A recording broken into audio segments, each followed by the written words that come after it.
Assalamualaikum warahmatullahi wabarakatuh. Halo teman-teman, perkenalkan nama aku Adinda Saskia Fauzia dari program studi Ilmu Ekonomi Angkatan 2021. Kali ini aku akan menjelaskan materi mengenai angka indeks. Angka indeks adalah angka yang digunakan sebagai perbandingan antara dua atau lebih kegiatan pada kurun waktu dan tempat yang sama ataupun berlainan. Angka indeks ini memiliki satuan persen. Terus buat apa sih angka indeks? Angka indeks ini digunakan untuk mengukur secara kuantitatif terjadinya suatu perubahan dalam waktu yang berlainan.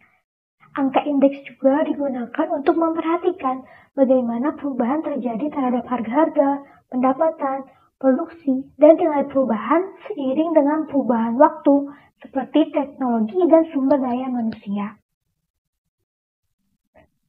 Dalam angka indeks terdapat dua macam waktu. Yang pertama, tahun dasar atau base year, dan tahun tertentu atau given year. Dalam menentukan tahun dasar, ada beberapa hal yang perlu diperhatikan. Yang pertama, periode pada waktu yang akan dijadikan tahun dasar dalam keadaan stabil. Yang kedua, tahun yang akan dijadikan tahun dasar hendaknya tidak terlalu jauh dari waktu-waktu yang akan dihitung nilai angka indeksnya. Yang ketiga, berdasarkan waktu atau tahun yang dianggap penting.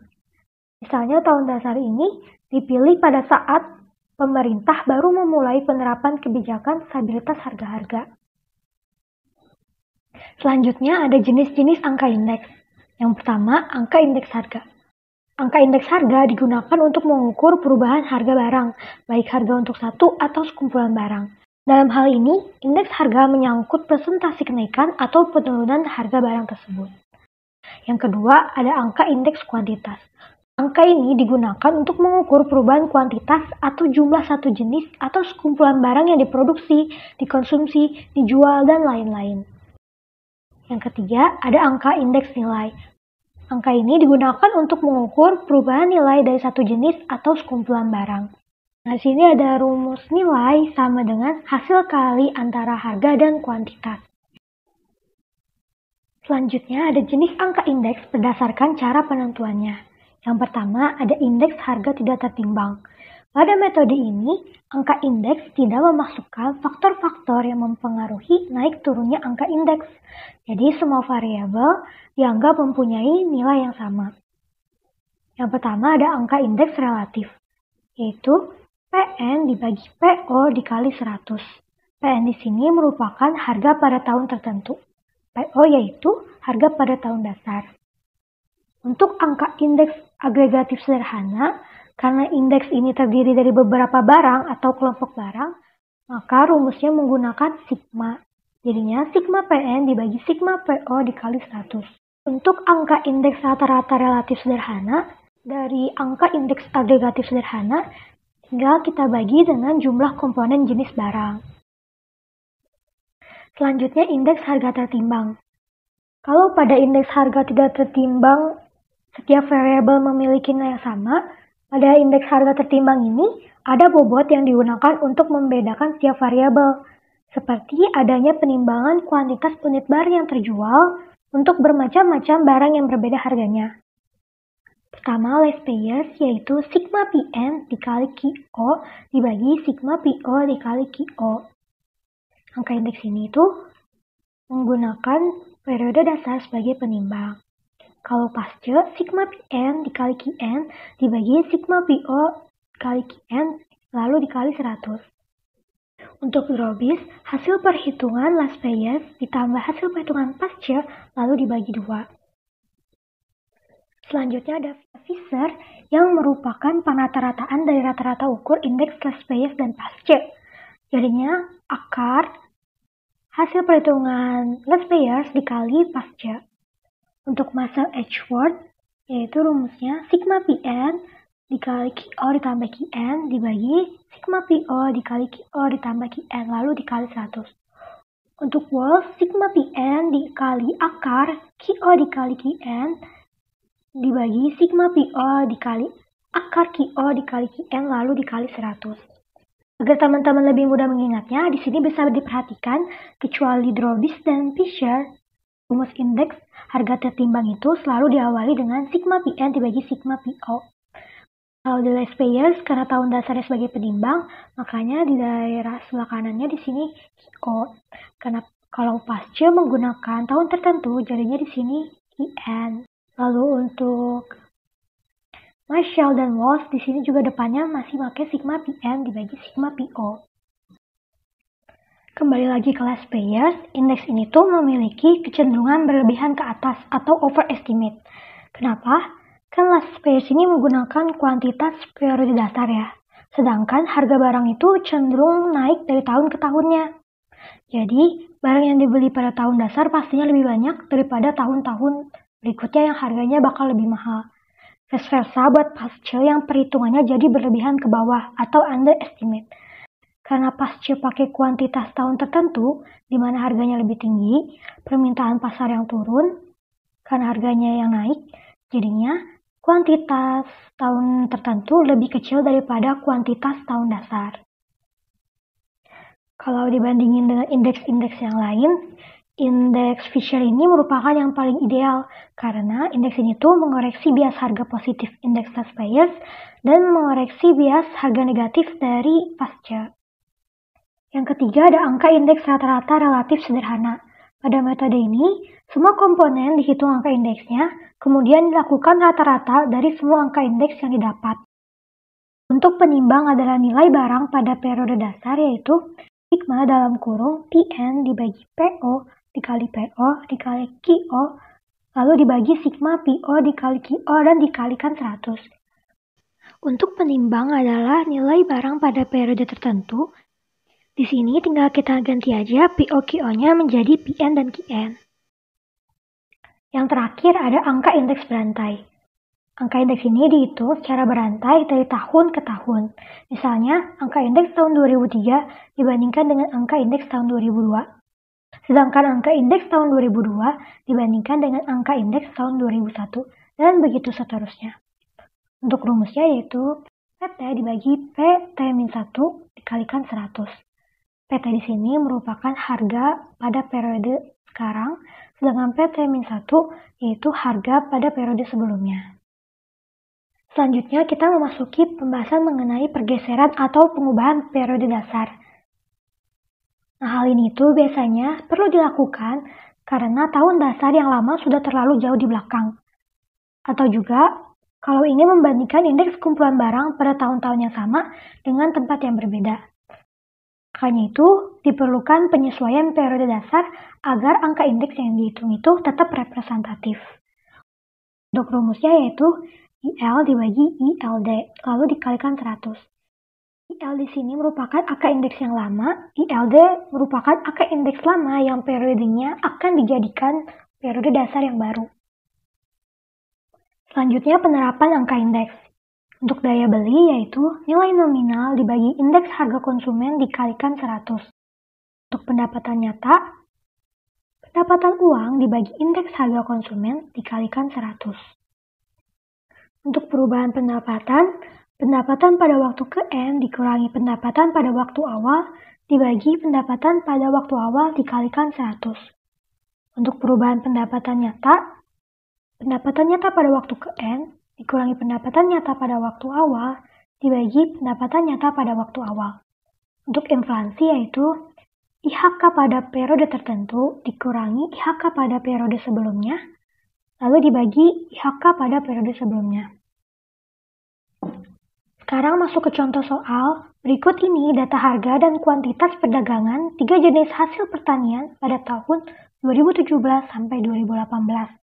Lalu kita disuruh menghitung angka indeks last payers, Pascal, Drobis, dan indeks Fisher pada tahun 2018 dengan tahun dasar 2017. Nah, di sini diketahui kita bikin tabel yang sebelumnya udah ada di soal, lalu tambah kolom PO dikali QO, PN dikali QO, PO dikali QN, serta PN dikali QN untuk mencari angka indeks yang bersangkutan. Lalu kita tulis lagi ditanyanya. Nah, kan tahun dasarnya 2017. Jadinya untuk kacang kedelai berarti harga 2017 dikali kuantitas 2017. Nanti hasilnya yaitu 5.611.255. Begitupun untuk kentang berarti 35.000 sekian dikali 45, nanti hasilnya yaitu ini. Kalau untuk PN dikali QO berarti harga tahun tertentu yaitu 2018 dikalikan kuantitas tahun dasar. Untuk kacang kedelai berarti 100.242 dikalikan kuantitas tahun dasar yaitu 65. Hasilnya 6.515.000 sekian. Kalau untuk kentang berarti 30.142 dikalikan 45, hasilnya 1.356 sekian. Nah ini harga tahun dasar dikalikan kuantitas tertentu. Untuk kacang kedelai berarti 86.327 dikalikan sama kuantitas tahun tertentu yaitu 2018. Jadinya 86.000 dikali 80 hasilnya 6.906 sekian. Kalau untuk kentang 35.805 dikalikan 52 yaitu 1.861 sekian. Nah ini PNQN harga tahun tertentu dikalikan kuantitas tahun tertentu. Jadinya 100.242 dikalikan sama 80 hasilnya 8.019.000 sekian.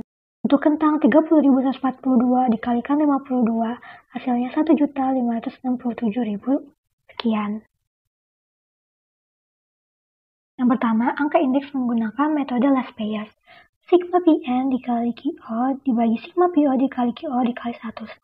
Di sini sigma PN QO-nya 9.933 dibagi oleh 9.059.000 sekian dikalikan 100 sama dengan 19,65 sekian. Untuk kesimpulannya, jadi dengan metode last payers, angka indeks harga tahun 2018 adalah 109,65%.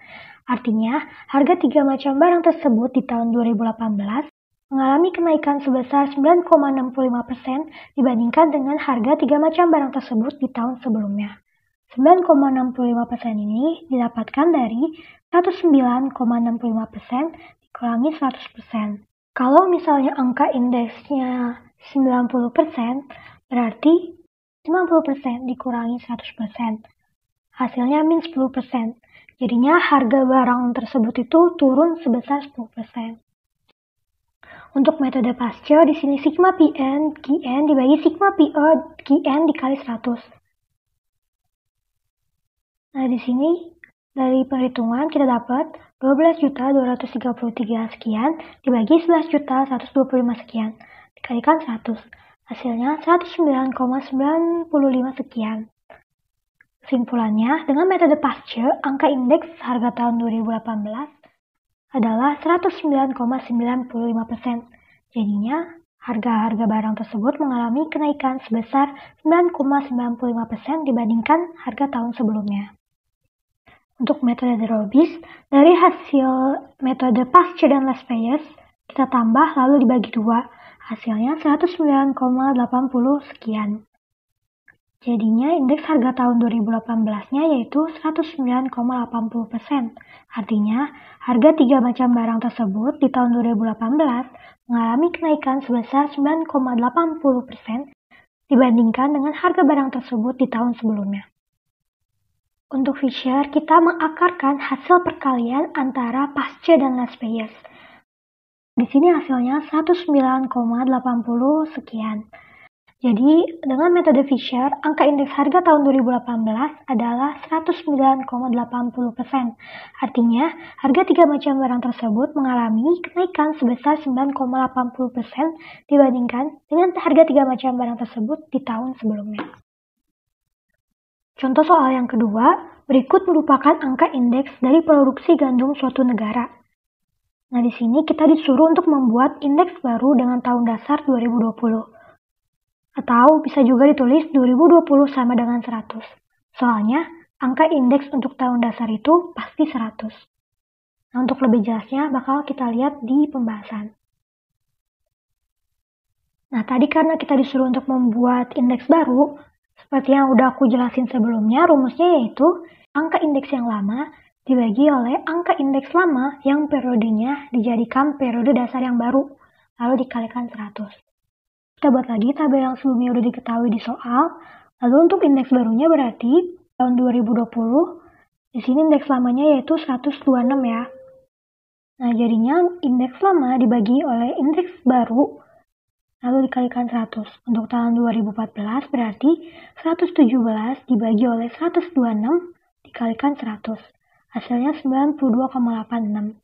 Untuk tahun 2015 berarti 111 dibagi 126 dikalikan 100. Hasilnya 88,01. Begitupun untuk tahun-tahun seterusnya. Di sini bisa dilihat untuk angka indeks tahun 2020, karena dia merupakan tahun dasar, maka hasilnya akan 100, seperti yang udah aku mention sebelumnya. Oke, segitu untuk pemaparan materi angka indeks. Jangan lupa di praktikum menggunakan diketahui, ditanya, dan dijawab. Terima kasih teman-teman atas perhatiannya. Wassalamualaikum warahmatullahi wabarakatuh.